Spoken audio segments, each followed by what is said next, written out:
Aksi nyata Modul 1.4 Budaya Positif.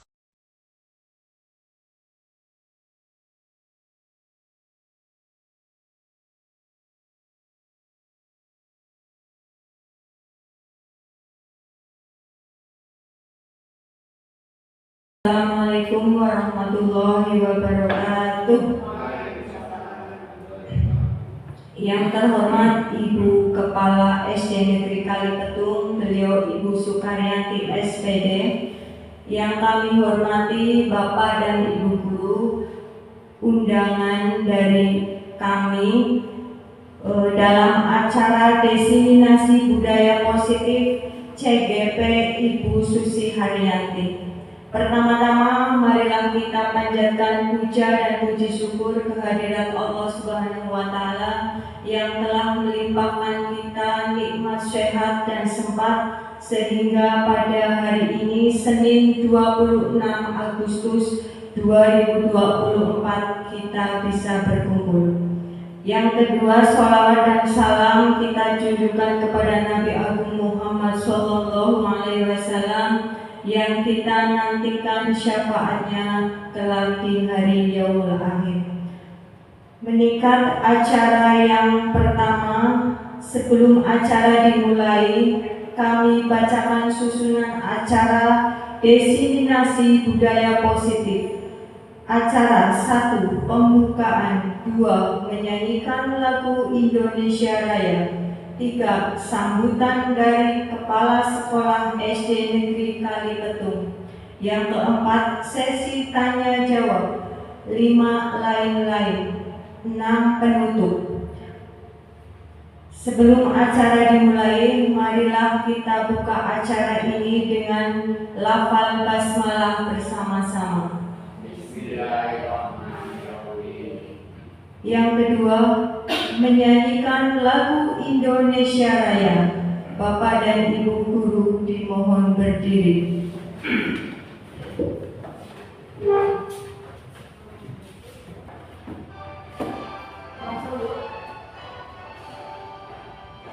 Indonesia tanah airku, tanah tumpah darahku.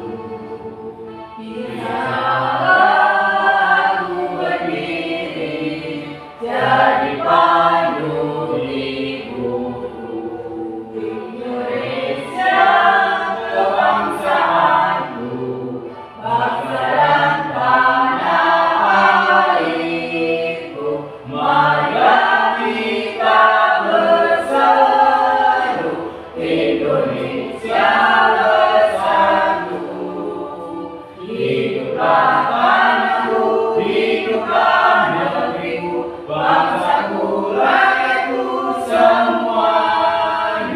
Bangga jiwanya, bangga padanya, untuk Indonesia Raya. Indonesia Raya, merdeka, merdeka, tanahku, negeriku yang ku cinta. Indonesia Raya, merdeka, merdeka, hiduplah Indonesia Raya. Indonesia Raya, merdeka, merdeka, tanahku, negeriku yang ku cinta. Indonesia Raya, merdeka, merdeka, hiduplah Indonesia Raya.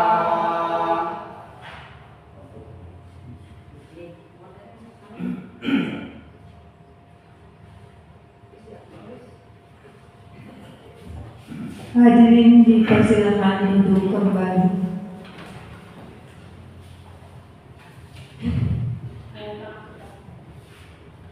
Acara yang ketiga, sambutan dari Kepala Sekolah. Untuk beliau, Ibu Sukaryanti atau yang mewakili, kami persilakan.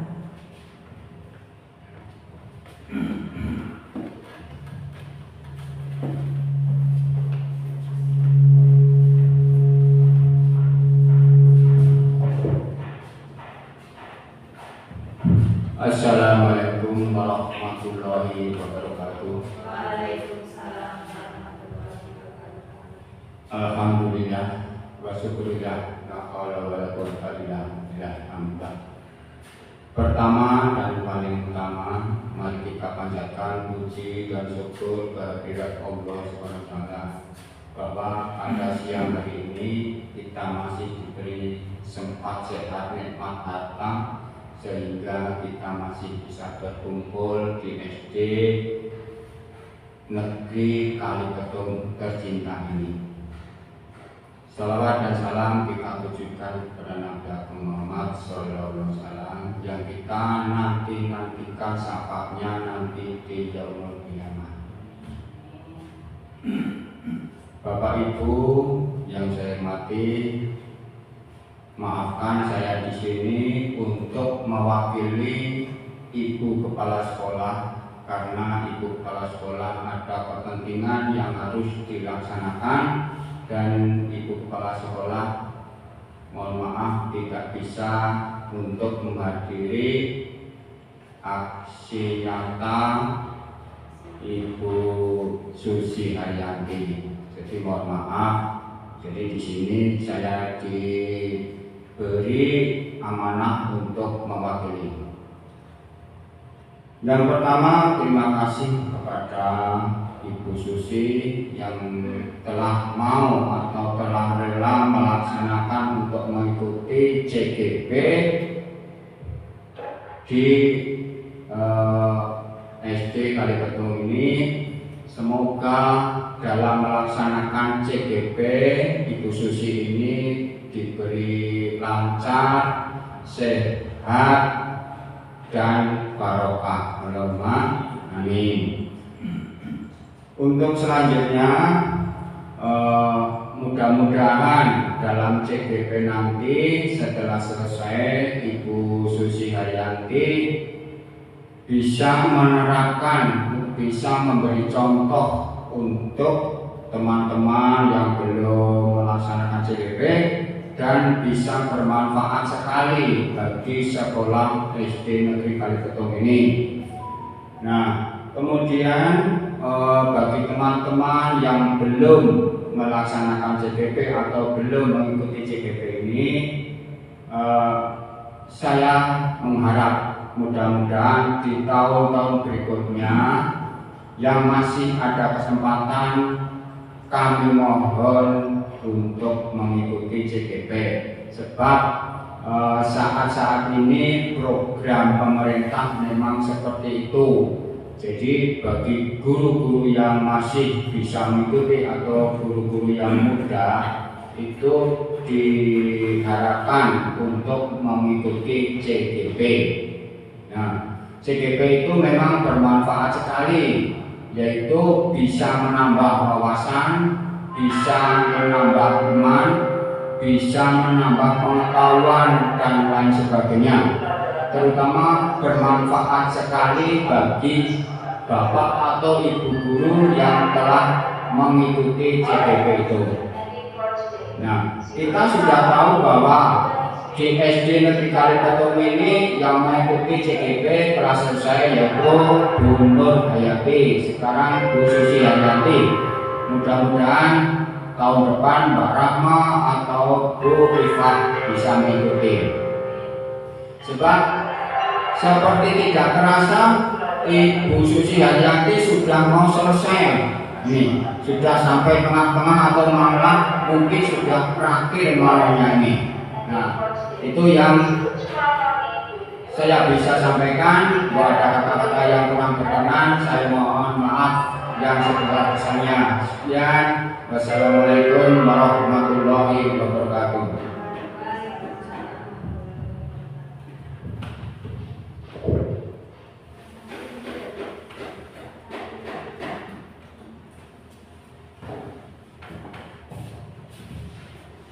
Meningkat acara selanjutnya yaitu acara inti yang akan dipaparkan oleh beliau Ibu Susi Haryanti, Desiminasi Guru Penggerak.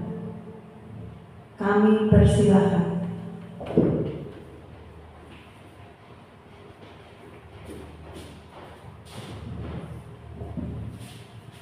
Bismillahirrahmanirrahim. Di sini saya akan memaparkan aksi nyata budaya positif modul 1.4. Di situ ada salam guru penggerak. Bapak Ibu monggo untuk mengikuti saya. Salam guru penggerak, tergerak, bergerak, menggerakkan. Oke. Nah, 1, 2, 3. Salam guru penggerak. Bergerak, menggerakkan. Ya, terima kasih untuk Bapak Ibu semua. Nah, di situ ada pantun. Jika haus segeralah minum daripada nanti badanmu demam. Saat kuucapkan assalamualaikum, mohon dijawab waalaikumsalam. Bismillahirrahmanirrahim. Assalamualaikum warahmatullahi wabarakatuh. Sebelumnya saya ucapkan terima kasih kepada Bapak Ibu guru yang sudah meluangkan waktu untuk memenuhi undangan kami, ya Bapak Ibu. Pertama-tama yang terhormat kepada Ibu Sukaryanti SPD SD. Kebetulan hari ini beliau berhalangan hadir, tadi sudah diwakili oleh Pak Marsudi. Yang kedua yaitu yang kami hormati Bapak Ibu Dewan Guru SD Negeri Kalipetung yang alhamdulillah sudah memenuhi undangan kami. Mohon maaf ya Bapak Ibu, saya mohon izin. Di sini saya tidak bermaksud untuk menggurui Bapak Ibu semua yang ada di sini, karena saya yakin Bapak Ibu yang ada di sini itu lebih senior daripada saya. Saya di sini hanya mendapatkan tugas dari serangkaian kegiatan CGP Angkatan 11 yang alhamdulillah berkat dukungan dan doa dari Bapak Ibu semua, alhamdulillah sekarang saya sampai di akhir modul 1, yaitu tentang budaya positif. Sedangkan di modul 1 itu ada 4 subbab. Yang pertama yaitu bab 1 filosofi KHD, yang kedua adalah nilai dan peran guru penggerak, yang ketiga yaitu visi misi, yang keempat yaitu budaya positif. Jadi mohon maaf ya Bapak Ibu, saya di sini hanya menjalankan serangkaian tugas dari kegiatan calon guru penggerak angkatan 11. Nanti saya minta kerjasamanya untuk berkolaborasi dan berdiskusi apa-apa yang saya sudah dapatkan ya, agar nanti bisa diterapkan di sekolah. Mungkin kalau budaya positif di sekolah kita sudah banyak yang diterapkan ya Bapak Ibu. Contoh kecilnya saja, kalau setiap anak itu di depan berangkat, Bapak Ibu sudah menjemput peserta didik atau anak didiknya untuk di depan, yaitu dengan cara bersalaman. Nah, kita sudah menerapkan 5S, senyum, salam, sapa. Apalagi ini Bapak Ibu? Banyak yang sudah diterapkan di sekolah kita. Ada lagi yaitu mungkin kegiatan sholat duha dan sholat duhur berjamaah, itu juga termasuk budaya positif yang ada di sekolah kita. Jadi monggo nanti saya minta untuk kolaborasi dan berdiskusi bersama agar kegiatan penerapan budaya positif di sekolah kita bisa berjalan dengan baik atau mungkin lebih ditingkatkan lagi. Yang pertama saya akan menyampaikan tujuan pendidikan dulu. Menurut KHD atau Ki Hajar Dewantara, tujuan pendidikan adalah menuntun segala kodrat yang ada pada anak-anak agar mereka dapat mencapai keselamatan dan kebahagiaan yang setinggi-tingginya, baik sebagai manusia maupun sebagai anggota masyarakat. Oleh sebab itu, pendidikan itu hanya dapat menuntun tumbuh atau hidupnya kekuatan kodrat yang ada pada anak-anak agar dapat memperbaiki lakunya atau bukan dasarnya hidup dan tumbuhnya kekuatan kodrat anak. Maksudnya seperti ini Bapak Ibu. Ibaratnya pendidik itu diibaratkan seperti petani dan tukang kebun. Sedangkan anak-anak itu seperti benih. Nah, ibaratnya petani menanam benih jagung di lahan, kan sudah disediakan lahan, dirawat dengan lahan yang bagus, dengan pengairan yang cukup, dengan perawatan yang bagus, mungkin benih jagung itu akan tumbuh dengan bagus. Nah, sebaliknya juga apabila benih jagungnya sudah bagus tapi kurang pencahayaan dan kurang perawatan dari petani, kira-kira akan bagus apa enggak hasilnya? Tidak ya. Itu juga seperti ibaratnya kalau kita jadi ngajar ke anak. Jadi anak itu apabila tidak dipupuk, tidak dituntun, tidak diarahkan, nanti jadinya juga berbeda. Nah, maka tugas kita sebagai guru itu harus menuntun dan mengarahkan peserta didik sesuai dengan minat dan bakatnya. Terus selanjutnya budaya positif. Budaya positif di sekolah yaitu nilai dan kebiasaan di sekolah yang berpihak pada murid agar dapat berkembang menjadi pribadi yang kritis, penuh hormat dan bertanggung jawab sesuai dengan profil pelajar Pancasila. Nah, budaya positif itu nanti diterapkan ke anak agar menjadi kebiasaan yang lahir dari diri mereka sendiri, bukan karena paksaan, karena bentuk dari tanggung jawab anak itu sendiri. Kesepakatan forum diseminasi hari ini yaitu kita saling menghargai untuk nanti mengeluarkan pendapat. Nah, disiplin positif. Yang pertama ada next, Bu Rahma. Nah, ada konsep yang akan saya paparkan di sini ada 6. Yang pertama disiplin positif, yang kedua motivasi perilaku manusia, yang ketiga keyakinan sekolah atau kelas, yang keempat kebutuhan dasar manusia, yang kelima posisi kontrol restitusi, yang keenam segitiga restitusi. Seorang guru yang baik harus memiliki kemampuan dalam mewujudkan budaya positif di sekolah. Budaya positif tersebut dapat dijalankan dengan menerapkan konsep-konsep inti itu ya tadi. Ada 6 konsep yang harus kita terapkan di dalam kehidupan sehari-hari di sekolah agar nanti anak itu bisa ada tanggung jawabnya untuk memulai. Next, disiplin. Mungkin Bapak Ibu sering mendengar apa sih itu disiplin? Apa Bapak Ibu? Menurut Bapak Ibu? Tepat waktu. Nah, tepat waktu bisa jadi tepat waktu karena disiplin itu mencakup banyak hal, tidak bukan ada yang lain disiplin. Nah, ada kerapian, ada disiplin waktu, banyak lagi ya. Nah, ini ada disiplin. Disiplin itu berasal dari bahasa Latin yang artinya belajar. Disiplin membuat orang menggali potensinya menuju sebuah tujuan apa yang dihargainya. Next.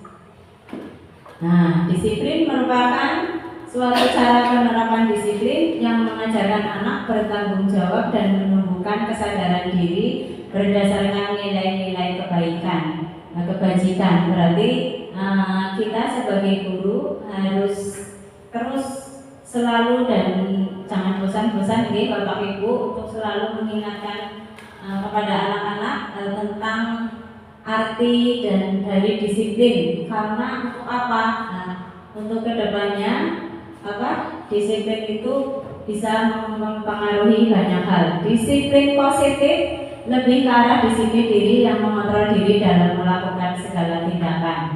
Nah, biasanya disiplin kita ya sebagai seorang guru memang tugas kita itu sangatlah luar biasa ya. Kita juga harus mencontohkan kepada peserta didik kita apa itu disiplin positif. Jadi bukan hanya kita sekedar memberi itu sama anak, tapi kita sendiri tidak mempraktekannya ya. Kadang saya juga masih banyak belajar untuk bisa menerapkan disiplin positif dalam diri saya. Nah, disiplin diri dapat membuat murid memahami dan menyadari berdasarkan motivasi internal, bukan akibat paksaan, ujian ataupun hukuman. Maksudnya seperti ini. Mungkin kalau disiplin kebanyakan anak, saya berangkat gasik nanti dari Bu Guru dapat hadiah. Mungkin seperti itu kadang ya. Kadang saya juga salah, misalkan menerapkan ke anak karena dengan imbalan, ya. Jadi nanti kita harus banyak belajar. Saya juga banyak belajar dari modul ini ya, Bapak Ibu. Mungkin ada 6 karakter dalam profil pelajar Pancasila yang bisa mendukung disiplin positif. Yang pertama yaitu beriman dan bertakwa kepada Tuhan Yang Maha Esa. Ini sangat perlu diterapkan ya Bapak Ibu, karena ini adalah kunci dari semuanya ya pendidikan karakter yang ada di Indonesia. Jadi harus benar-benar diterapkan kepada peserta didik kita. Kebetulan kalau di sini alhamdulillah ya sudah ada kegiatan yang mendukung untuk profil pelajar Pancasila. Yang pertama ada kegiatan sholat duha berjamaah dan sholat duhur berjamaah. Yang kedua yaitu mandiri, yang ketiga berkebinekaan global, yang keempat bergotong royong, yang kelima kreatif, dan yang keenam bernalar kritis. Ini memang harus diterapkan kepada anak didik kita ya, agar karakter yang sekarang itu bisa benar-benar karena ya dicapai, karena sekarang Masya Allah ya, lingkungan pergaulan yang luar biasa. Yang selanjutnya yaitu motivasi perilaku manusia. Nah, yang pertama yaitu untuk menghindari ketidaknyamanan atau hukuman. Yang kedua untuk mendapatkan imbalan atau penghargaan dari orang lain. Yang ketiga untuk menjadi orang yang mereka inginkan dan menghargai diri sendiri dengan nilai-nilai yang mereka percaya. Mungkin kadang sebagai contoh, saya berangkat lebih gasik misalkan peserta didik saya kemarin ada yang berangkatnya telat terus. Nah mungkin itu bisa juga saya berangkat gasik untuk menghindari hukuman, ditegur sama Bu Guru. Jadi jadi itu harus ada kemauan dari diri anak sendiri untuk bisa merubah itu tanpa adanya imbalan dan bantuan dari Bu Guru hukuman. Terus yang selanjutnya keyakinan kelas atau sekolah. Nah, keyakinan kelas kemarin kebetulan saya sudah membuat kesepakatan kelas.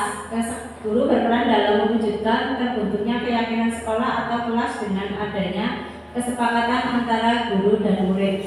Jadi kemarin waktu ajaran baru masuk pertama di kelas 5, saya sudah membuat kesepakatan kelas dengan anak. Karena kesepakatan kelas dengan anak itu saya buat untuk komitmen dengan anak untuk 1 tahun ke depan. Ya, keyakinan kelas atau kelas berupa pernyataan universal yang mudah diingat dan dipahami dan harus diterapkan di sekolah. Nah, kebetulan murid saya kemarin ada 14. Kemarin dari setiap anak itu saya disuruh maju ke depan dengan cara mereka menuliskan di sebuah Nah, ada berapa anak kemarin, ada yang sama, ada yang berbeda. Nah, kebetulan saya ambil beberapa yang sama. Dihasilkan ada 6 kesepakatan kelas. Kesepakatan kelas SD Negeri Kalipetung. Yang pertama yaitu tepat waktu masuk dan keluar kelas. Jadi kemarin karena ada beberapa anak yang sering terlambat, jadi saya membuat kesepakatan kelas yang pertama yaitu tepat waktu masuk dan keluar kelas. Yang kedua yaitu berdoa sebelum dan sesudah belajar. Itu sudah diterapkan setiap hari. Terus yang ketiga menyimak penjelasan guru, itu kesepakatan kelas yang ketiga, karena kadang ketika kita sedang mengajar ya Bapak Ibu, itu anak itu bercerita sendiri. Apakah sama seperti yang saya alami di kelas Bapak Ibu? Mungkin hampir semuanya sama ya Bapak Ibu. Jadi saya membuat kesepakatan kelas yang ketiga. Terus yang keempat, bertanya jika tidak mengerti. Nah, kadang kita sudah menjelaskan ke anak. Nah, nanti anak ditanya, sudah paham atau belum? Nggak ada yang menjawab. Jadi saya buat kesepakatan kelas yang keempat yaitu bertanya jika tidak mengerti. Jadi nanti kalau ada pelajaran yang kurang dipahami, saya mengusulkan itu dan anak-anak itu setuju. Yang kelima, empati terhadap sesama teman. Empati terhadap sesama teman ya, mungkin karena sekarang banyak kasus bullying di sekolah. Jadi saya menerapkan itu di kesepakatan kelas saya. Terus yang keenam adalah jagalah kebersihan. Ya, terus terang saja kalau itu segala kebersihan memang harus ya Bu. Tapi kadang anak itu kan kalau habis makan buang sampahnya asal membuang. Nah, jadi mungkin itu jadi kesepakatan kelas yang saya buat kemarin, ada 6 poin dan ya walaupun sudah dibikin tapi ada saja yang masih ya bertahap. Mudah-mudahan untuk kedepannya semua anak bisa untuk menerapkannya di kelas. Terus keyakinan kelas, setiap anggota kelas perlu yang pertama belajar, yang kedua senang, yang ketiga melakukan tugas, yang keempat saling menghargai, merasa aman, selalu bersikap positif, senantiasa menjadi diri terbaik, percaya dan menghormati dirinya, dan serta berani memiliki, berkomitmen terhadap setiap tugas. Kadang kalau ada tugas ya, ada saja anak yang tidak mengerjakan. Terus senantiasa membantu, itu harus diterapkan di lingkungan kelas ya, memang sangat diperlukan. Terus hormat, kami meyakini bahwa sangat penting untuk menghormati semua orang dan barang milik orang lain. Kami meyakini bahwa sangat penting untuk mengerjakan segala pekerjaan dan mengikuti kesepakatan yang telah ditugaskan. Nah, mungkin memang keyakinan kelas ini harus benar-benar kita digalakkan terus ya, agar kesepakatan kelas ini berjalan di kelas saya terutama. Yang selanjutnya yaitu kebutuhan dasar manusia. Kebutuhan dasar manusia itu ada 5. Next, sudah. Sebelumnya apa nggak ada? Kebutuhan manusia itu ada 5. Kebutuhan dasar yang pertama yaitu bertahan hidup, yang kedua kasih sayang dan rasa diterima, yang ketiga penguasaan, yang keempat kebebasan, Yang keenam itu kesenangan. Kalau bertahan hidup mungkin kita sebagai manusia itu ada 3, sandang, pangan, dan papan. Ya, sandang, pangan, dan papan itu sangat dibutuhkan oleh manusia. Ada makan, tempat tinggal, pakaian. Terus yang kedua tadi apa? Yang kedua adalah kasih sayang. Mungkin Bapak Ibu menemukan di kelas Bapak Ibu ada anak yang beda sendiri dengan yang lain. Bapak Ibu menemukan di kelas Bapak Ibu ada yang seperti itu. Ada lebih butuh perhatian, apa ya? Dela-dela mungkin nangis, dela-dela cenuk-cenuk guru, dela-dela lendotan, terus dela-dela madul. Nah, itu mungkin semata-mata karena anak butuh kasih sayang, jadi mencari perhatian ke gurunya. Maka dari itu tugas kita sebagai guru ya mungkin memberikan perhatian yang lebih dari yang lain. Terus yang ketiga penguasaan. Nah, ada di kelas ada ya anak yang merasa paling jago. Nah, seolah-olah kayak menguasai hati. Ya, memang kadang ada seperti itu.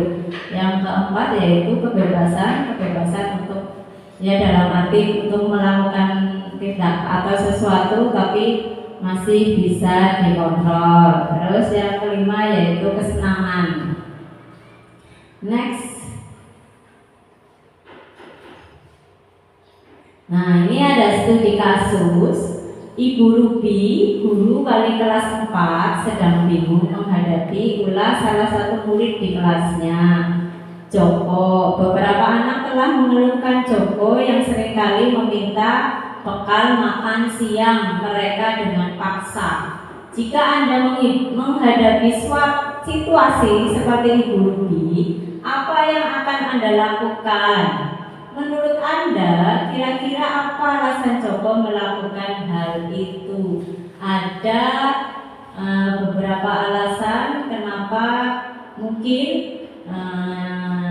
Ruby Joko. Yang pertama, karena ia lapar dan orang tuanya tidak membawa bekal makan siang, maka kebutuhan dasar yang sedang berusaha dipenuhi oleh Joko adalah kebutuhan untuk bertahan hidup. Ya bangga Bapak Ibu, kadang ada anak yang membawa bekal tapi terus kemudian ada satu anak atau beberapa anak yang tidak, akhirnya meminta kepada temannya. Nah, itu ternyata dia memenuhi kebutuhan dasarnya yaitu kebutuhan bertahan hidup. Yang kedua, alasan Joko karena dia merasa senang temannya jadi memperhatikan dia. Ketika temannya melaporkan tindakannya itu pada gurunya dan gurunya memberitahu orang tuanya sehingga orang tuanya menjadi memperhatikan dia, maka kebutuhan yang sedang dipenuhi Joko adalah kebutuhan akan kasih sayang dan rasa diterima. Nah, ternyata Joko itu membutuhkan kasih sayang, jadi dia mencari perhatiannya dengan cara seperti itu.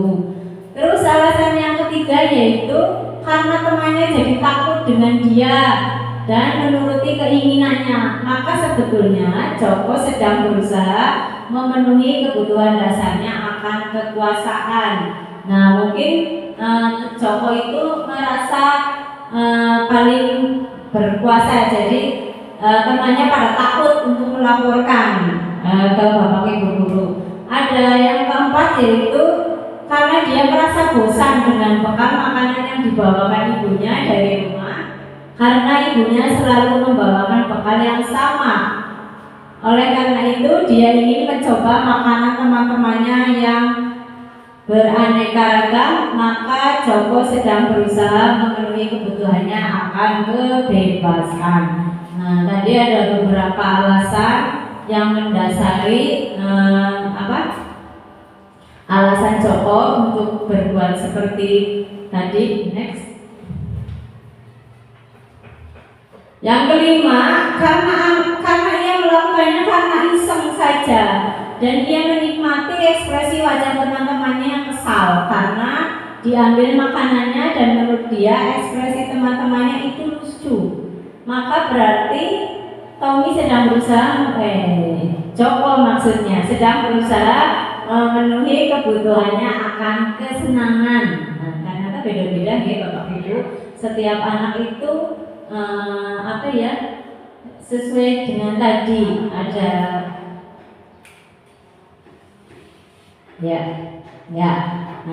ternyata beda-beda dalam anak mengekspresikan itunya di kebutuhan dasarnya di kelas. Mungkin Bapak Ibu tadi menemukan hal yang sama di kelas Bapak Ibu, hanya saja mungkin memang kita harus lebih belajar lagi untuk memahami dan mengerti karakter dari setiap peserta didik kita. Kita sama-sama belajar nih Bapak Ibu. Ada posisi kontrol restitusi. Nah, restitusi ini saya juga baru belajar. Saya baru mendengar restitusi siapa ternyata restitusi ini kontrol kita ke anak. Jadi saya belajar di modul 1.4 ini tentang restitusi. Ternyata guru itu bisa sebagai penghukum, guru sebagai membuat merasa bersalah, guru juga bisa sebagai teman, guru sebagai pemantau, dan guru sebagai manajer. Kadang kita guru sebagai penghukum. Nah, kadang kita menemukan salah satu siswa misalkan berbuat kesalahan, kadang kita langsung marah, ya Bapak Ibu. Nah, sebenarnya mungkin cara seperti itu belum betul ya Bapak Ibu. Kadang saya juga seperti itu. Ternyata setelah saya belajar ini, saya jadi paham, ternyata memarahi menegur anak itu bukan dengan bahasa yang langsung marah, karena menurut yang saya belajar di sini, karena misalkan guru sebagai penghukum itu, anak itu bisa juga mempunyai rasa dendam ke kita karena mungkin kita menyampaikannya kurang betul. Next.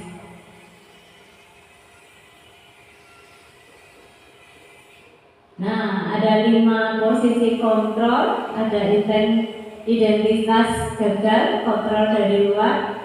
Ada menghindari hukuman, identitas berhasil atau sukses, kontrol dari luar. Identitas berhasil atau sukses, kontrol dari diri sendiri. Yang identitas gagal, menghindari hukuman, mengharapkan imbalan dan ketergantungan pada orang lain, menghargai diri sendiri. Yang pertama, guru berbuat menghardik, menunjuk-nunjuk, kayak gitu ya, dengan verbal, itu ternyata tidak boleh. Terus menyakiti, menyindir dengan bahasa yang sangat halus ya, mungkin anak kemutan baik. Terus membuat rasa bersalah, berceramah dan mengatakan seharusnya, ibu kecewa, seharusnya seperti itu. Teman membuatkan alasan-alasan untuk muridnya. Jadi kita bisa berperan sebagai penghukum, tapi membuat rasa bersalah. Teman pemantau, menghitung dan mengukur. Terus manajer itu mengajukan pertanyaan. Terus guru berkata, tadi yang berbuat dengan yang kedua guru berkata, kalau kamu tidak melakukannya, awas ya, rasakan. Nah, kira-kira seperti itu Kak anak boleh apa enggak Bapak Ibu? Nah, tidak ya, seharusnya. Nah, kita sama-sama belajar. Setelah belajar ini jadi tahu ya, namanya kita sebagai guru ya Bu, Bapak Ibu manusia biasa ya, kita memang harus sering sama-sama belajar mengontrol emosi. Yang kedua, pembuat rasa bersalah.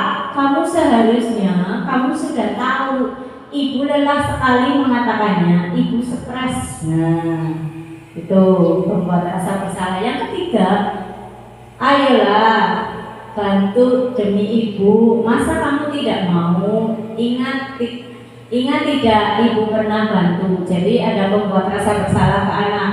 Terus yang pemantau, apa peraturannya? Apa yang kita yakini? Apa yang bisa kau kerjakan untuk memperbaiki masalah ini? Nah, jadi ternyata kita juga harus hati-hati ya Bapak Ibu untuk mengontrol diri ya, terutama kepada anak. Hasilnya, nah mungkin hasil yang guru sebagai penghukum itu membentak, bisa juga menyalahkan orang lain, bisa juga malah jadi berbohong karena pertama sudah melihat ekspresi gurunya saja sudah takut. Nah, terus yang kedua menyembunyikan, terus ada menyangkal, ada berbohong. Terus yang sebagai teman ketergantungan. Yang keempat sebagai pemantau menyesuaikan diri bila diawasi. Sebagai manajer menguatkan pribadi. Kaitan dengan dunia berkualitas. Sebagai penghukum, murid meletakkan guru di luar dunia berkualitas. Terus sebagai pembuat rasa bersalah, murid meletakkan guru di dalam dunia berkualitas.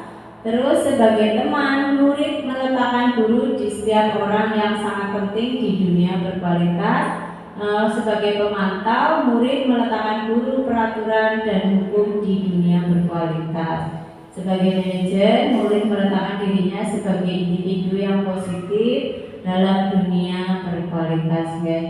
Terus murid berkata, ini sebagai hukum, biarkan saja, nanti juga marah-marah lagi. Nah, mungkin ada beberapa yang Bapak Ibu temukan di kelas Bapak Ibu. Terus sebagai pembuat rasa bersalah, muridnya akan berkata, maafkan saya. Terus sebagai teman, saya pikir Bapak atau Ibu teman saya, ternyata begitu. Terus sebagai pemantau, berapa banyak bintang yang saya harus peroleh? Baru harus saya tulis. Berapa halaman yang harus saya tulis? Nah, mungkin karena ada. Terus yang selanjutnya, bagaimana caranya saya bisa memperbaiki keadaan? Dampak pada murid, mungkin sebagai penghukum akan mengulangi kesalahan. Nah, sebagai pembuat rasa bersalah akan merasa rendah diri. Terus sebagai teman, dampak pada murid lemah, tidak mandiri dan tergantung. Sebagai pemantau, dampak pada murid memberatkan pada sanksi atau hadiah untuk dirinya. Terus dampak pada murid yang sebagai manajer mengevaluasi diri, bagaimana cara memperbaiki diri. Next. Nah, kemarin saya sudah mempraktekkan ada posisi kontrol restitusi. Di antara kelima posisi kontrol tersebut, sebaiknya seorang guru menggunakan posisi kontrol. Kemarin saya sudah mempraktekkan dengan beberapa anak sebagai manajer. Next. Sebagai manajer, guru dapat berbuat sesuatu bersama murid, mempersilahkan murid bertanggung jawab, dan mendukung murid agar dapat menemukan solusi. Jadi kita sebagai guru harus selalu mendukung murid agar kita dapat membantu memecahkan solusi dari apa yang sedang dihadapi oleh anak. Terus selain itu, posisi manajer mengacu pada restitusi yang dapat menjadikan murid sebagai manajer bagi dirinya sendiri sehingga dapat tercipta identitas positif pada diri murid. Next. Nah, segitiga restitusi. Next. Nah, ternyata tahapan dalam segitiga restitusi itu ada 3. Yang pertama, menstabilkan identitas. Yang kedua, validasi tindakan yang salah. Yang ketiga, menanyakan keyakinan. Itu namanya segitiga restitusi, Bapak Ibu. Saya juga baru melihat setelah saya belajar modul 1.4. Nah, Menstabilkan identitas yang pertama dilakukan berdasarkan prinsip bahwa pembuat kesalahan adalah bagian dari proses pembelajaran yang nantinya akan menggeser identitas gagal ke arah identitas sukses. Nah, itu kemarin. Nah, menstabilkan identitas. Berbuat salah itu hal yang manusiawi.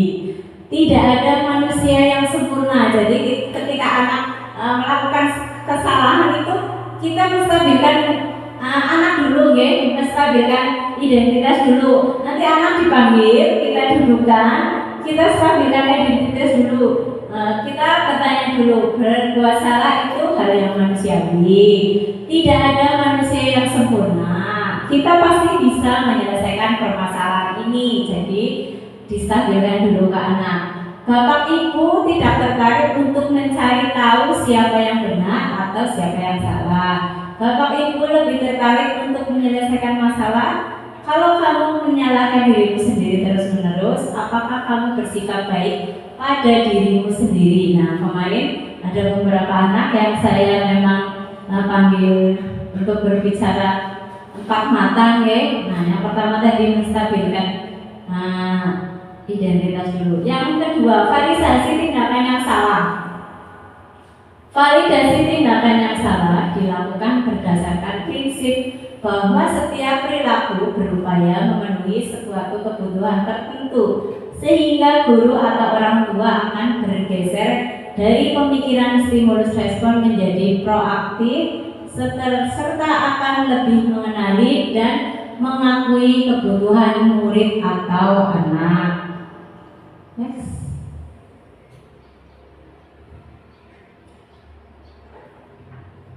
Nah, ini contoh kalimatnya, nggih. Kamu pasti punya alasan kenapa kamu melakukannya. Jadi anak ditanya dulu, kenapa kamu melakukannya? Pasti kamu punya alasan. Terus yang kedua, maukah kamu belajar cara lain untuk mendapatkan yang kamu butuhkan tanpa harus memukul, misalkan. Terus yang ketiga, apa yang penting bagi kamu? Yang keempat, kamu boleh tetap berusaha menjaga sikap itu, tapi tambahkan sikap lain yang baru, sikap yang benar. Next. Selanjutnya, menanyakan keyakinan. Menanyakan keyakinan dilakukan dengan memberikan pertanyaan-pertanyaan bermakna kepada murid atau anak untuk memunculkan motivasi secara intrinsik sehingga mampu menaikkan keyakinannya dengan tindakan yang salah. Jadi ada motivasi dari diri sendiri yang berkaitan dengan anak. Terus menanyakan keyakinan. Apa nilai yang kita percaya di sekolah kita? Terus nilai-nilai apa yang telah kita sepakati? Kenapa bisa melakukan itu?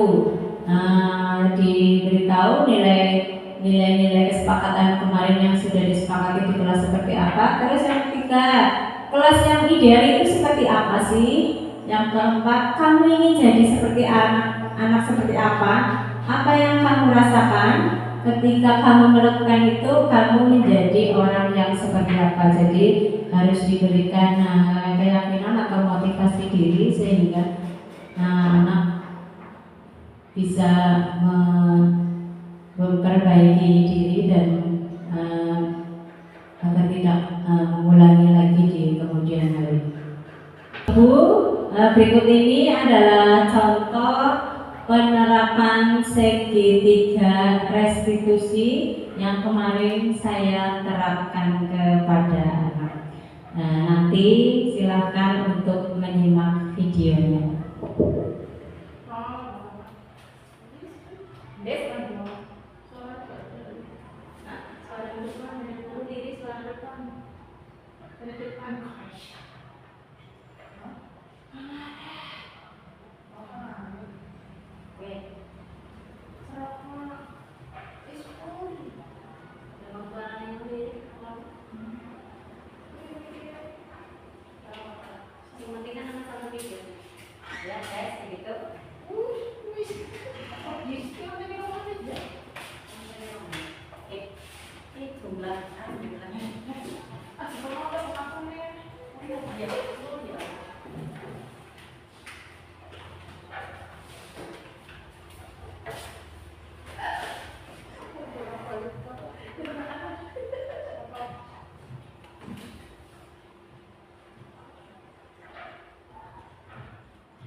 Anak dari sini aus.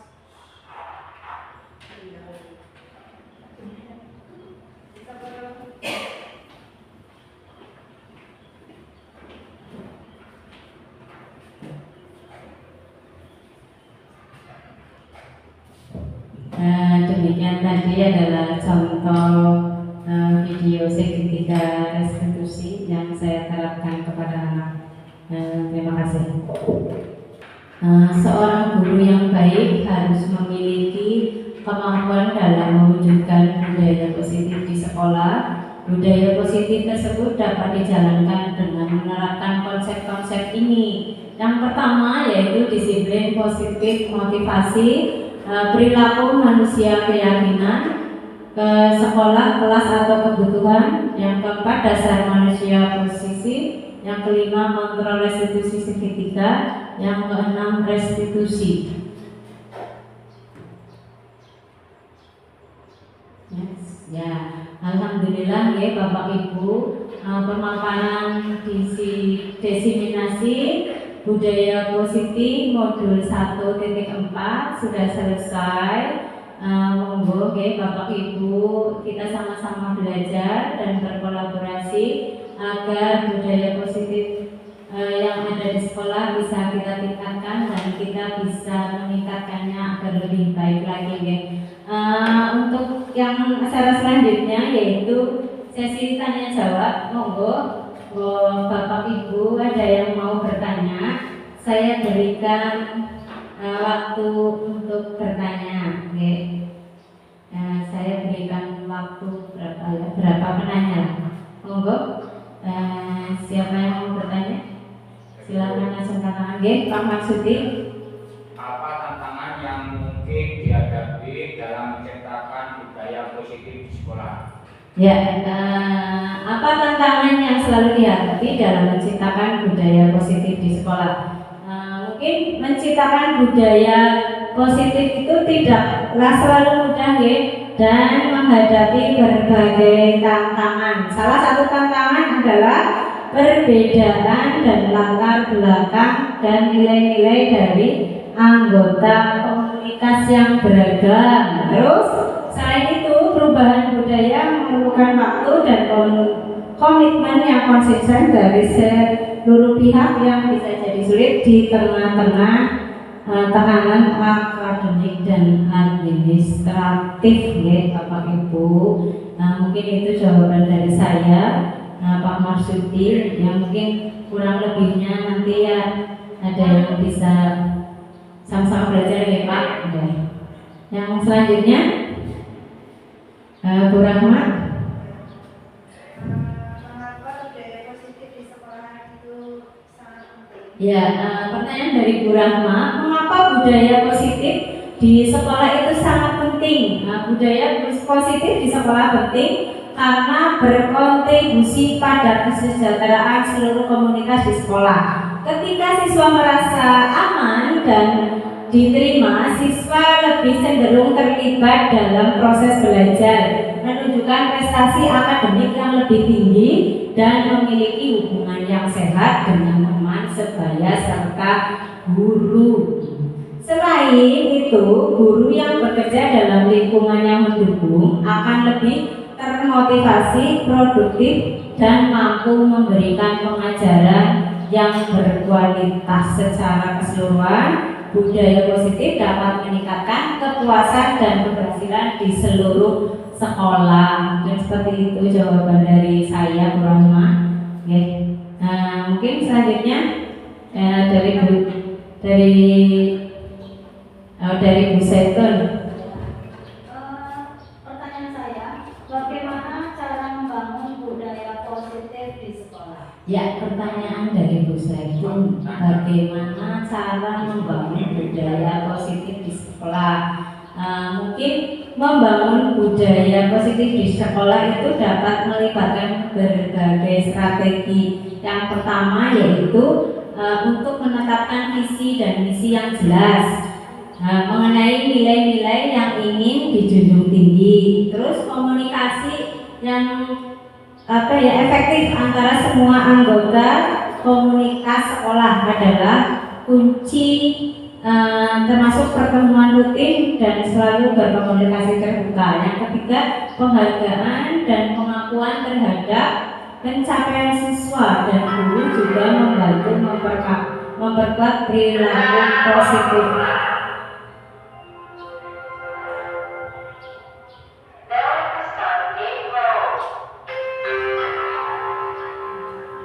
Selain itu, penerapan program-program seperti pendidikan karakter, pelatihan keterampilan sosial emosional, dan kegiatan ekstrakurikuler dapat mendukung perkembangan budaya positif. Partisipasi aktif orang tua dan masyarakat juga sangat penting untuk mendukung budaya positif di lingkungan sekolah. Mungkin seperti itu jawaban dari saya, Bu Setun. Yang saya bisa, Bu Setun.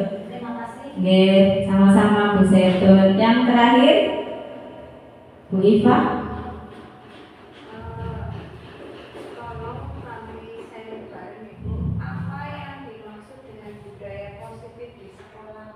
Apa yang termasuk budaya positif di sekolah?